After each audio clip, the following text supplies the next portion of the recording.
Okay. It's another Magmar list, but this time it's Starhorn. All right, give me one sec. I'm gonna Starhorn, sync these bad boys up. right? Because in this matchup, right, you want to get the important cards for your combos. You want to get the cards that you need to drop, right? Because basically drawing yourself a card, knowing that in this format your opponent is going to be playing like spell jammers and stuff anyway, you have a chance where you can mill your opponent possibly with Starhorn's uh, Bloodborne spell, but having extra attack on Thoth isn't terribly important. It comes in handy if you do need to slug something out of the way to open up a corner, but Yeah. I think that based on Magmar's win condition of just playing big stuff that your opponent can't deal with, you're basically going to let your minions do Oh, he's just coming a lot forward. of your dirty work. The mesmerize really worked against Rainesama because he was able to just get a turn one Chrysalis burst. That is so dirty Oh my because Fandor doesn't have god. to deal with this, and nobody's running blistering scored in this format. And shout out to that egg spawning in the corner like a real hero. Yeah, like it's a grow. You're not getting in here. uh, That's so at funny. least because of the battle pet, it'll step out of the corner, right? But oh my god, the mesmerize backfiring. That's like the first time we've seen that not be a ridiculously strong play going first. Yeah. And it looks like he's going to take care of the legendary Dreadnought over here as opposed to the one in the corner. I guess that's smart because then next turn he can use Cryogenesis to kill this Grow. He sort of thought, like, I'm going to have a really hard time dealing with Dreadnought past this turn. And if he has another Chrysalis Burst to follow up Oh with, my god, that the would be game Dreadnought over. makes that Chrysalis Burst What do you do here outside of cost. if you're Zeza? Do you go back and try to like get your own corners? I almost want to like just go forward and go after the same corner as your opponent. Because he's like already committed to the center of the board, right? And so he can move to the young Silithar.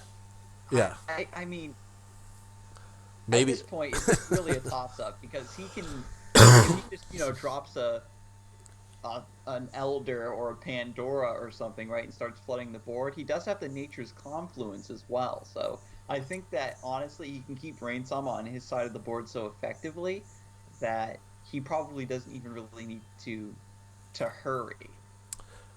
I, But he does need to watch out for Avalanche, though. Now that I'm thinking about it.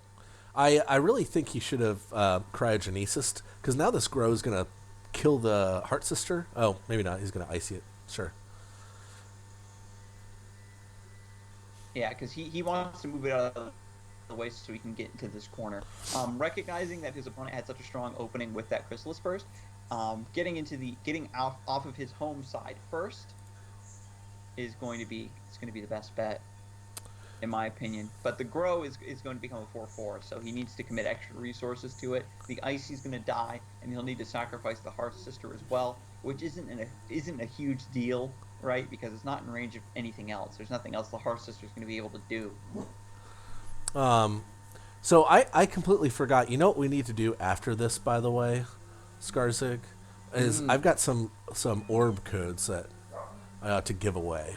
Ooh, I that's know, right. exciting Giveaway. stuff. So remind me when we're done with this match. We'll do some of that. Take that. All right, that sounds like a plan. But hope he gets the Ubo, which isn't. It's neither here nor there. It's not. It's definitely not the worst draw It's in this particular format. Rock probably would be really strong. yeah, it's no rock is what I was about to say. All right. But So because Ubo has flying, they just they swarm your board. Right, you can't play anything in a safe spot. yeah, In my opinion, he could probably walk down and kill the Grow with his general, and then have a Hearth, and then have the Hearth Sister take out an Ubo. yeah. If this is going to end up being the play regardless, the Heart Sister could have just walked forward, killed an Ubo first, and then Rainesama could have moved forward 2 spaces. But then Oh, okay. the Grow would have killed all the would have killed the Primus Shieldmaster, I think, right? Right, so the Primus Shield Master is going to eat 3 of these birds. It's a pretty good play. Yeah, because that's the 4 mana minion dealing almost entirely with that 5 mana spell. So Now, what do you do here? I kind of want to see him fractal replicate his Earthwalker. Just be that like, would be oh, dastardly. let's just make a bunch of Earthwalkers. Because Zeza hasn't stepped into his home corners. No, he has not yet. Oh man, this is great. He's got another Nature's Confluence. I kind of think he should have moved the young Silithar and put it right here as like another another set of Ubos. That's great. I love that. This is so harsh. Oh man, he could just avalanche and just be like, "All right, peace out." Like, I'll take 4 to kill all your guys. I don't know who's gonna win. Like, Zeza's way far behind in terms of actual corners touched, but he looking at his hand and like looking at the board, he doesn't have a whole lot of ways to deal with this Yeah, because stuff. Rain has a lot of bodies he needs to get through. And this Earthwalker is going to be dealt with a Hailstone Prison or something. But, I mean, that's what he's going to need to do first off. Is that's already resources that are pre-committed, so he can't replace the other Hailstone. That's man, that's Do you Avalanche here? I don't know. I don't think you want a Hailstone right now. You don't need to take care. You don't need to take care of that Earthwalker until you absolutely need to. Oh, Rainesama said he made a mistake in a game, and this is that game. So we'll make sure to mock him relentlessly when it occurs. All right, he attacks for 2. He's gonna, I guess, gravity well to stave off the bird attacks for a little bit. I mean, the gravity well, it makes your turn neutral, because it just gets eaten up, right, with the Silithar and then the Ubos. Well, But I guess what he can do if he casts the gravity well in a pure diagonal, it actually would draw the Ubos away from him and give him a chance to kind of move. I don't know. We'll see how this ends up working out. man, if he still had any of those gravity wells, he could have gotten in some frenzy damage with the War Beast. All right, so what do you do here? Do you just tracer up to that corner, or do you save those for like a big tracer turn when you have 8 mana? Like, I think that he needs to save the Silhouette Tracers because if once he crosses over that center threshold, he needs to worry about being locked in place by Avalanche. yeah. And the Silhouette Tracer is what's going to allow you to still get some value out of your turn while you can't actually move. Oh, I think his mistake is that he forgot he didn't hit the 4th corner. He didn't hit the top corner. That is kind of a big mistake. Yeah. Ugh, ruh-roh. Oh wait, no, that was Zeza. Zeza hasn't hit the 4th corner yet. Yeah, he didn't go to the top corner. He went to the center and then swung back around to that bottom corner. Yeah. And so he's like doing this weird opposite circuit. This is actually, I think, becomes a longer distance that you're running overall, right? Because it's like, it's the same distance, but like you're running it inefficiently, if that makes sense. Yeah. I suppose because of the Mesmerize, it puts him out of sorts for a couple turns regardless. So this is just allowing him to band-aid that somewhat. that Earthwalker is just huge. Oh man, yeah. So he gets right into Avalanche range. So it allows him to clear off the Ubo, but now he can't finish off the young Silithar. I feel like did I share screen with you, by the way? I feel like you're slightly behind. I've I thought that we were going to forgo the screen share to make sure that the stream stays alive. I've just Oh, been no, sort of no. going. We'll try it again. Here. Sorry I've about been that. watching the live feed.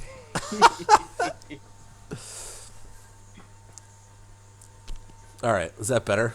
Now you can see it as it's happening. No. Okay, perfect. So I'll be relying on the live feed to get the opponent's hand. Yeah, yeah. Well, Rainesama's down to 10 life here. Probably not going to be avalanching himself again anytime soon. Yeah, because I mean, oh man, it's so unfortunate that the you happen to be in the way of that Mechanical War Beast. Yeah.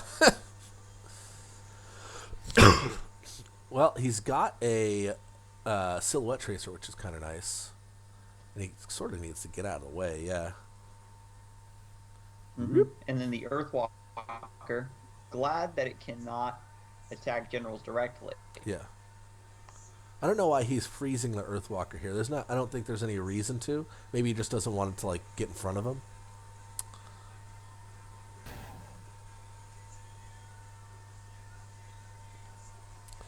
Yeah, so Rainesama earlier had mentioned that he accidentally conceded early, thinking that his opponent had hit three corners yet. Oh my god, that is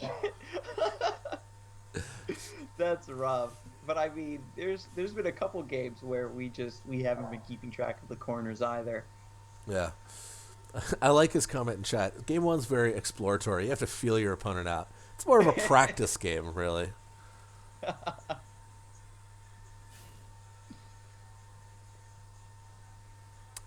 All right.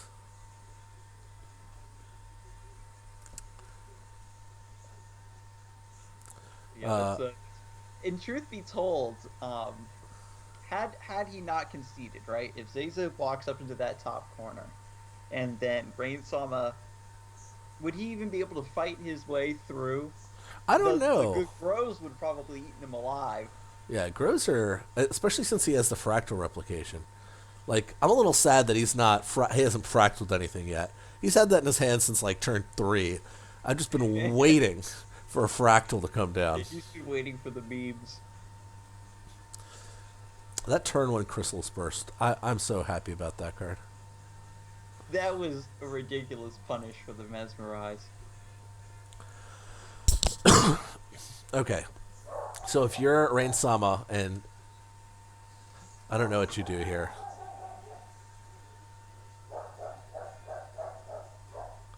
Yeah. Yeah, because you would need 3. Because he can Hearth Sister and all that jazz, but He can, I think he can get pretty close. I would be surprised though if he could win, but who knows? It's an interesting sort of like thought analysis. Like, I don't know. right, because he takes 2 damage from the Grow here. Takes 3 damage from the Grow. Oh right, that's right, because it grows. Yeah, hence the names. And then if he moves the Whistling Blade out of the way somehow, then the Mechanical War Beast just hits the Snow Chaser while Rainesama happens to be in the line of fire. And then, yeah, I don't think that he has enough to get through all this. He would need to use Altered Beast on one Grow, and then Aspect of the Mountains on the other. I still like fractal replicating here. Oh, well. All right. I think, yeah. Okay. Well, that was game 1 of this match of Starhorn versus Faye. I'm going to go ahead and load this next game up. What do you think of this matchup in general? That was really extreme. I think Starhorn kind of has the advantage because Banart can only deal with single targets really, really well. Once you start dropping multi-threats like that is when it becomes such an enormous issue.